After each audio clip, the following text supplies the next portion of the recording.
வண்டியெல்லாம் சர்வீஸ் விட போனீங்கன்னா ஒரு இடத்துக்கு 4 இடம் கேட்டுக்குங்க ஸ்குவாட். ஏன்னா ஸ்குவாட் பார்த்துட்டிங்கன்னா நான் ரீசெண்டாக ஒரு பெரிய ஸ்கேமில் மாட்டியிருப்பேங்க. அது என்னென்னு பார்த்துட்டிங்கன்னா, நான் ரீசெண்டாக இங்கே போயிட்டு வந்து தெரியுங்களா, வால்பாறை ட்ரிப்பு போயிருந்தேன். அதிரப்பள்ளிக்கு போயிட்டு வந்தோடனே நம்ம தம்பி செயின்ஸ் ப்ராக்கெட் வந்துட்டு பார்த்துட்டிங்கன்னா அது ஒரு மாதிரி போயிடுச்சுங்க. ஸோ என்னடா இது ரொம்ப சவுண்ட் வந்துட்டுருக்கே, நாய்ஸ் வந்துட்டு இருந்துச்சுங்க. நானும் சரி இது ஏதாச்சும் ஒன்று பண்ணி மாற்றலாம் அப்படின்னு சொல்லி ஒர்க் ஷாப்பில் கொண்டு போய் டைட் வச்சேன் ஃபஸ்ட்டு. ஸோ டைட் வச்சோன்னுமேவும் அதுக்கப்புறம் கொஞ்ச நாள்லேயே திருப்பி நாய்ஸ் ஓவராக கேட்க ஆரம்பிச்சிருச்சு. சரி வேறு ஏதாச்சும் கம்ப்ளைண்ட்டாக இருக்குன்னு சொல்லி நான் இன்னொரு ஒர்க் ஷாப்பில் கொண்டு போய் கேட்டேங்க.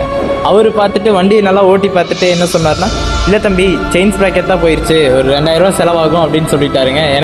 சரி அதுக்கப்புறமா நான் ஆஃபீஸ் போகும்போது மனசே கேட்கலங்க. அப்புறம் தெரிஞ்சண்ணா ஒரு ஒர்க் ஷாப் வச்சுருந்தார் முன்னாடியே.